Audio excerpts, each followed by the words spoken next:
Five ridiculously cool natural phenomena. Number 5. Volcanic lightning. If someone asked you to name the 2 coolest things you could ever see in nature, your answer would be volcanoes and lightning. Or possibly lightning and volcanoes, I guess, but those are the only 2 options. It's just a fact. But nature, it seems, is constantly looking for new ways to impress us, which is why it went ahead and made volcanic lightning a reality. And yes, it's exactly what it sounds like, a lightning storm that takes place in the middle of a volcanic eruption. Scientists aren't 100% sure why this happens, but the primary theory goes that when a volcano erupts, it projects positively charged debris into the atmosphere. These charges then react with negative charges already present, which results in 1, a bolt of lightning, and 2, a really cool picture. Number 4. Brinicles. When the surface of the sea freezes, such as around the North and South Poles, it does so in a way that forces pockets of especially cold and salty seawater to gather on the underside of the ice. This mixture of brine is denser than the seawater below it, and as a result it tends to slowly sink to the bottom.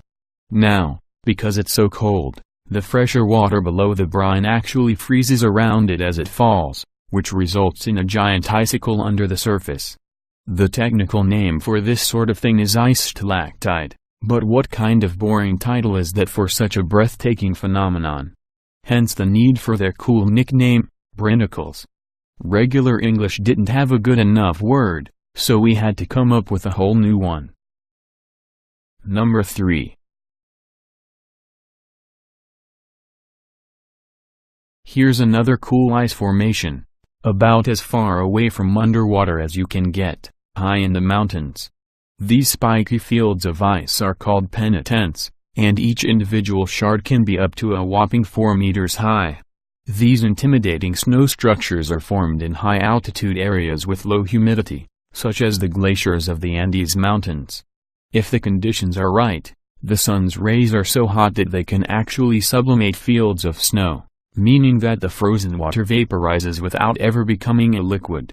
This leads to slight pockets in the ice, which thanks to their shape, actually end up attracting even more heat. The sharp spikes, then, are just the lucky parts of the snowfield that the sun didn't target for complete and utter annihilation. Number 2. Supercells. If Superman is basically a stronger, more flight-enabled version of a regular man, then a supercell is basically a stronger, more tornado-enabled version of a regular storm cell. This is because much like tornadoes, supercells have the tendency to spin around a lot, but also, and more importantly, because supercells can actually create tornadoes. If you remember one thing after reading this article, let it be this: stay the hell away from things that can do that. Number 1. Fire rainbows. These colorful offshoots can often be seen during the summers of middle-latitude areas, such as most of the United States. What they actually are is a large halo of refracted light, and despite their nickname, they have nothing to do with either fire or rainbows. They only occur when the sun is at least 58 degrees above the horizon, when there are cirrus clouds in the sky that are filled with plate-shaped ice crystals. The refraction of light is always parallel to the horizon, and because the arcs are so big, only sections of them are ever commonly seen, which is why it can look like certain patches of cloud are on fire.